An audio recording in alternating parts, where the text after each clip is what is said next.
hopefully. It's on your face, so it better be all right. What's going on then, bro? Tell me. Yes, brother. We're back. Episode 83, man. Yes, we are. Both very busy people. I know you've been very busy today. It's good to be here. I've got work here at 4. It's very hot and sweaty, but It's mad. as always, we commit, and every week we get on it. And no matter what, bro, it's good to see you again. I think we've both had some exciting things happen this week. Yep. So tell us about your week, man, because I know some cool things have happened. Yeah, cool things this week. It's evaded my mind, to be honest. The heat is just insane. Like, it is actually too hot. I had a meeting with the uni this morning, which was really, really good. It feels nice to finally have, like I said to you, that start date. So the 14th of September is when I'm starting at the uni, coaching football for the women's fours. So I'm just buzzing, bro. You know, when you look around somewhere and you're like, there's no way this is going to be where I'm going to be. Like, the places the facilities you just have available to you, man. It's just special. So I had that. I had a really, I would say I just had a really high energy week, bro. Just a lot of the gym, good time at football, unlucky deck, 6-2. Can't win them all, can you? In fact, I don't think he's actually won one in 4 weeks, you know, so I'm going to rub that one in even a little bit more. Played an 11-a-side game on Tuesday, football Thursday night. So yeah, gym, football, working, handed in my notice at my job, my bar job, so a bit of gardening here and there. Yeah, it's been now I look back, I think it's when you look back you realise, like, Jesus fuck, like, how do you do it? You know, do you ever wake up some days, Dan, and I'm going to ask you obviously how your week's been and stuff, but like, as an extra point to that, do you ever look back at your week or someone says something to you and you go, shit, actually I do quite a lot of stuff, like, or maybe this week I maybe did a bit too much. Particularly at the end of the day, because often there's that, sometimes I get that stress at the start of the day, is am I going to be able to get everything in? And then you do all your things throughout the day, and it's often when I get into bed and I look back at the day, I'm like, wow, that was a good day. I got a lot in. Yeah. It's a nice moment, because it's not until after you've done it sometimes you really reflect and go, wow. But my week's been good. Started off really, really cool. Some great stuff happening. Did a documentary with Attenborough Colts FC to do football and mental health. So that's coming out tomorrow on my YouTube, Dan Ferguson.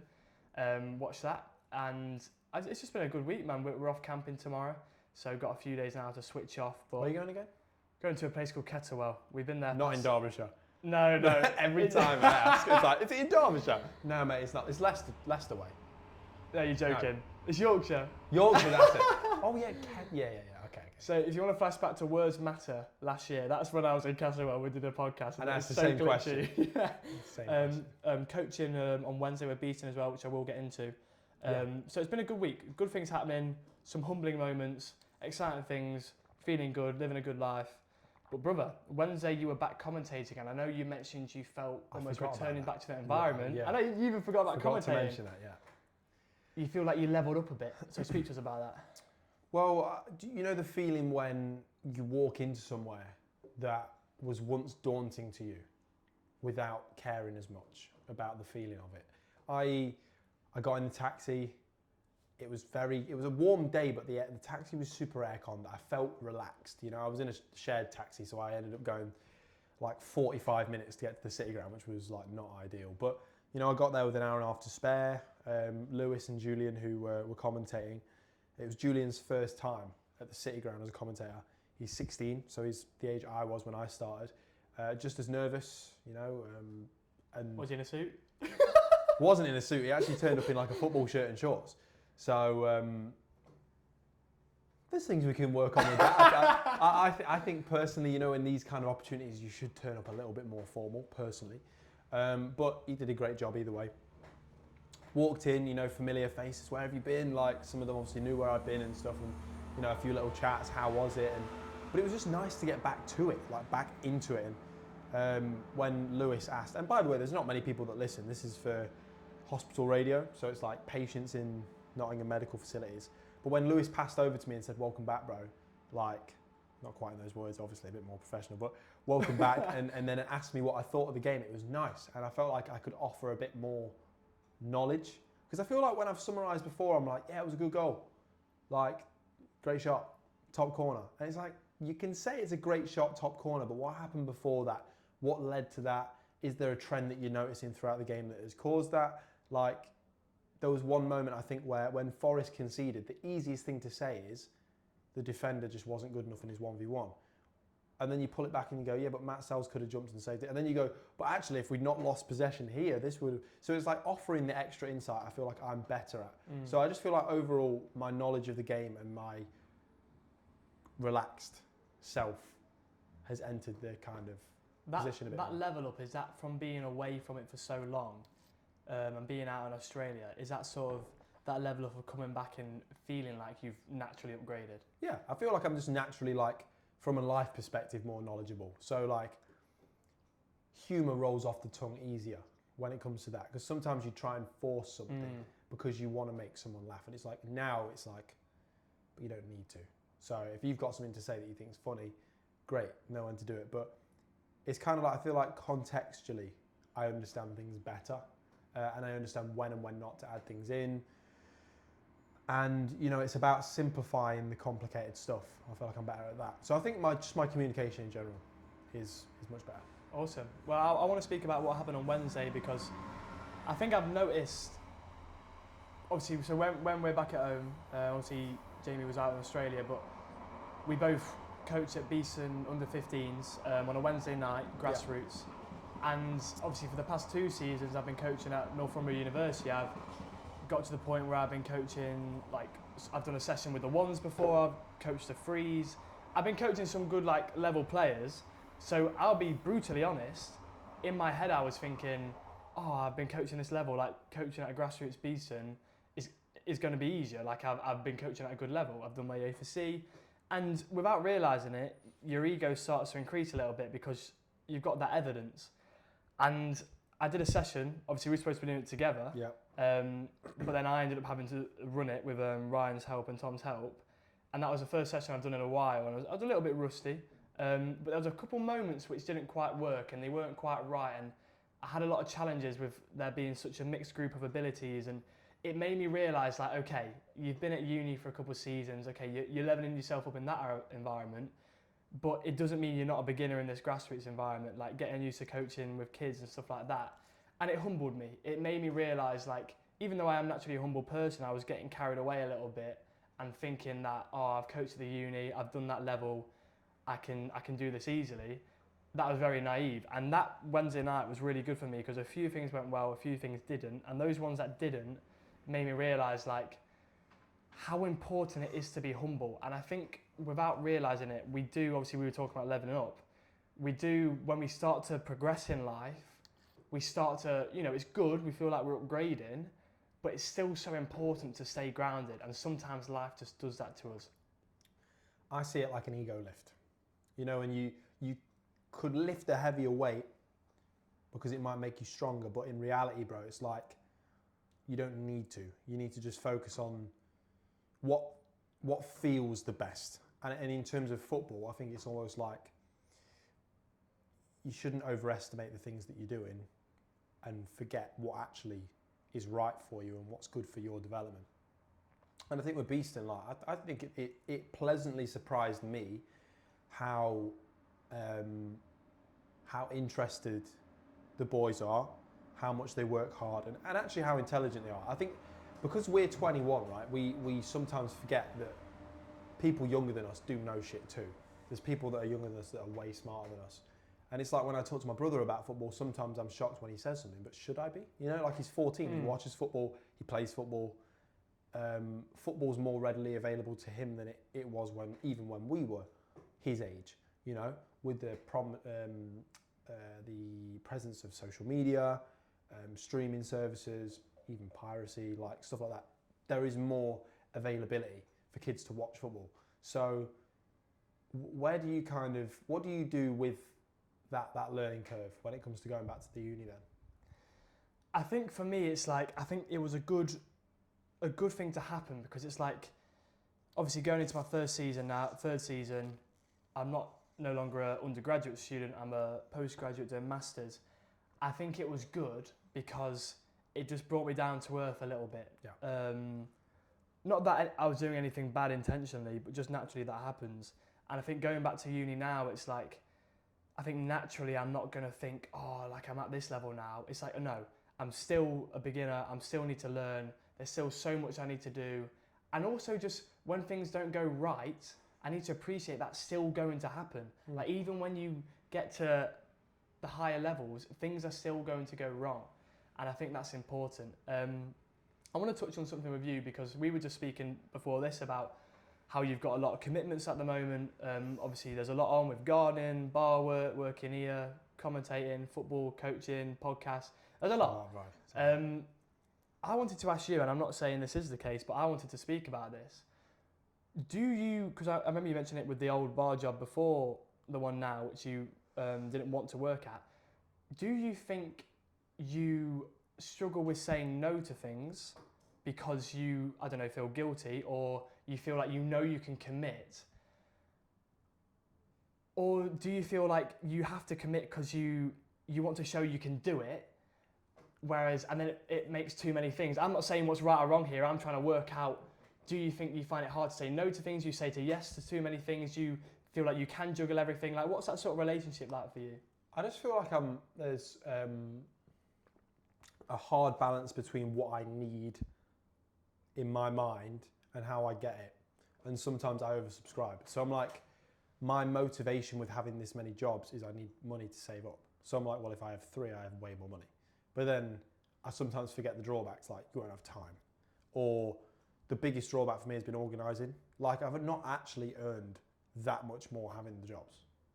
I probably earn more having 2 because the third adds that complication. I'm tired throughout the week. That's what the bar does, right? And it's like, it's tough because I love everyone that works there. They're great. If you're listening, I love you. But like, I can't do those nights no more. It's not for me. And that's just, and bro, at the end of the day, I'm 21, right? Like, this is an age where I could be doing that and I'm going to be fine the next day. Realistically, we're naturally energetic. But I don't want to waste my time feeling like that just because I'm 21 and it's like your body can take it. So I don't think it's that I struggle to say no. I think actually I'm better at saying no now. Like, it's very simple. I think that if someone asks me something and I don't want to do it, I will say no. But the thing is, it's that sometimes I don't want to turn it down, or I feel like I can't turn it down because of that longer term, I need this, I want that. And the problem is sometimes I don't need that then, but in my mind I do. So it's like that impulse. And I would say my impulse has been better with spending money on stupid shit. Like, it's not as bad now, but it's got worse in terms of stressing about stuff that I need, like money. Like, I want to save all my money at once. But you don't need to, because you just have to, you're going to be home for at least a year, or I don't know, I might not even go. Like, you don't know. But in my mind, I need it now. Like, I need to. So it's like curving that you need it now to kind of, it's gradually, just be consistent with it. That's it. And that's why I think going to the gym has taught me more. You will get it gradually. That's fine. I'm okay with that. So I need to teach myself to be like that in other ways. But I do say yes to things too much. You know, I do make too many plans. Sometimes I make a plan that I would love to happen and it just doesn't. And then there's other times where I just want to have a day off, you know, and I just want to go and just like do whatever I want to do. And I feel guilty for it because it's like, I should be making a plan to do something else, or I should be at work, or, you know what I mean? Like, I sometimes feel like when I want to just go and do what I want to do, I just don't want to talk about it. I just want to go and do it. Like, I just want to chill. So yeah. And then you end up having like, I don't know, like even sometimes I have it where I know what I've got planned for maybe the week or even the week after, because and then it gets worse where you were saying before this, like your months are so busy where even your whole months end up being planned because you've got so much going on. And it's interesting what you mentioned about being young and like knowing you can do it, but it's like, you know, that also balance of, is it actually worth it? And these are all just like lessons in life, and we'll learn. And I think it's good that, you know, you would rather be on that end of the spectrum than like there's nothing going on. Do you know what I mean? God, so there's beauty in everything. Shout out Judy, because this week went round to her house and her pond was officially finished, which was wicked. She was very, very happy, and for me that just highlights so much about how like the small things matter, because just a pond for her has like brightened up her life. So that's amazing. So shout out Judy. Obviously with your YouTube, you did a 30-minute episode, if you want to call it that. Yeah. Start with your hands. All right. We're back, about Australia, and I know you're on that journey now with doing your YouTube and taking it away from Forest. How have you been finding that so far? It's been quite liberating, actually. It's quite nice to just, it's literally on this table. I just switch my... Shout out Jamie Martin. Shout Jamie Martin on YouTube. Give it a watch and subscribe if you can. I just put my microphone up here and I just sit there. I think the setup's good. It feels nice to have that kind of setup where it feels professional, but also it feels very free. Like you can just talk about what you want. But I don't just talk about what I want to talk about that day. I have a kind of timeline of things that I'd like to get through. And it will still be football. There'll still be stuff I'll talk about on that. But it's quite nice to talk about just normal life stuff too. Because I feel like when you do that, you almost have a portfolio of context for your opinions, for why you say certain things, why you do certain things. And I think that's important for a listener. You know, a listener understands or a watcher understands what someone has been through, and then they watch a video and they go, oh wow, the journey from there to there is great. And it just makes them enjoy it more. Or maybe less. Maybe they'll think, that guy's a prick. And now I have all the evidence I need for it. And fair enough, if that's what you think. But yeah, I wanted to talk to you about, I think I may have messaged you about it, I don't know. There was a, very unfortunately named, by the way, but there was a guest on Chris Williamson's podcast called David Epstein. And I saw this in your blog today. Yeah, no relation. I don't think so anyway. But he was talking about how limiting freedom actually increases creativity and productivity in regards to, there was a company called General Magic, you've already read the blog, and essentially they had some of the world's best engineers, and their aim was to just innovate, to make all the next big things. But it's so vague. It's only when that company kind of disbanded and all the money kind of just evaporated and they went to Apple, Samsung, mostly Apple, you know, when they created like the iPod or the MacBook. It's when they were given a direction and a confined space to work in that they improved their creativity and productivity. Why is that?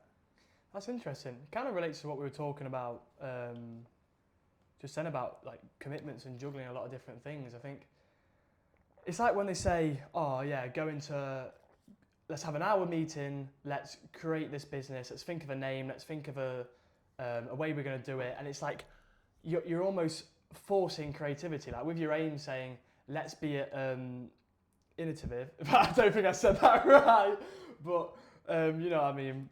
Let's be creative, let's make all these new ideas. Just putting yourself into a space just to do that. Like obviously in some areas that might work, but like you say, there's got to be some kind of direction. Like when we set up the podcast, we went to Green Hood, shout out Green Hood Coffee. Yep. But we went in knowing we were setting up a podcast. It wasn't let's just create loads of different ideas. You've got a direction. Okay, who do we want to get it on? Like what do we want it to be about? What could we call it? So I think in my sort of perspective of that, it's if their aim was to okay, we're going to make loads of ideas. It's like you say, it's such a broad spectrum. It's like, well, what does that actually mean? But when we start to define things a little bit more, when we have that direction of what we're actually creating, that journey, specific journey we're on, even that small, even if when it's specific, there's so much that can be created. And I think for me, it's like that direction just allows you to almost put the magnifying glass on something you're creating as opposed to just looking at, like imagine if you looked at the whole earth and you're like, we're going to create the whole earth. But it's country by country, you know, everything's one small step at a time. So I think for me, that direction just puts that magnifying glass on it. So there's more of a target. There's something you're aiming for. It gives you a focus. Yeah. Yeah. I think it's interesting. I just think that like, I mean, I know I'm the same. Like if you give me just a sandbox of things that I could do, I don't know what's going to happen. Like I'll probably do something wicked and the rest of it, I just don't know. So I think that constraint and like, those kind of confined spaces, freedom-wise, do help with it. I agree. I think it was a very interesting podcast, and obviously it's from your guy too, Chris Williamson. So there's no new tonics on the table today, but we are always shouting them out because they're awesome. It just happens every week. We don't even like do it intentionally either. Yeah. Well, I mean, I don't, but I don't know. How much are you looking forward to that October show? Oh mate, I said to you the other day that I was trying to go to bed and I just thought about it and it just woke me up and it made me, not in that way.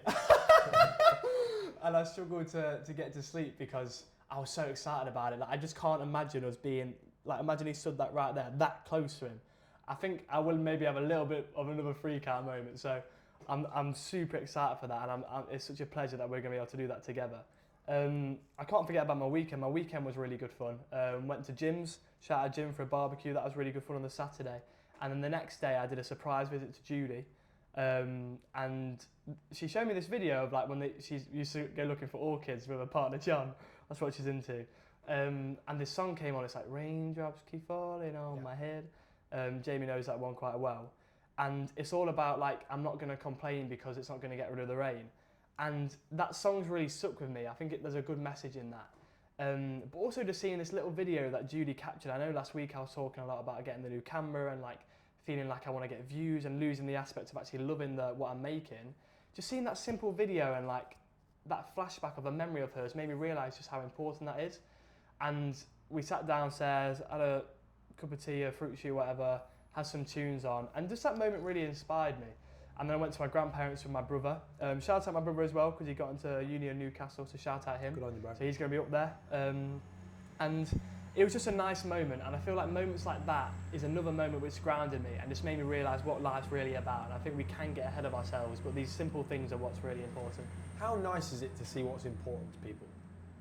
Mate, it's so important because they're the small things that make someone happy. They're the small things that make someone's world go alight. Do you know what I mean? And it's so amazing as well when you can figure out what those things are and help someone find them or get them more involved in their life.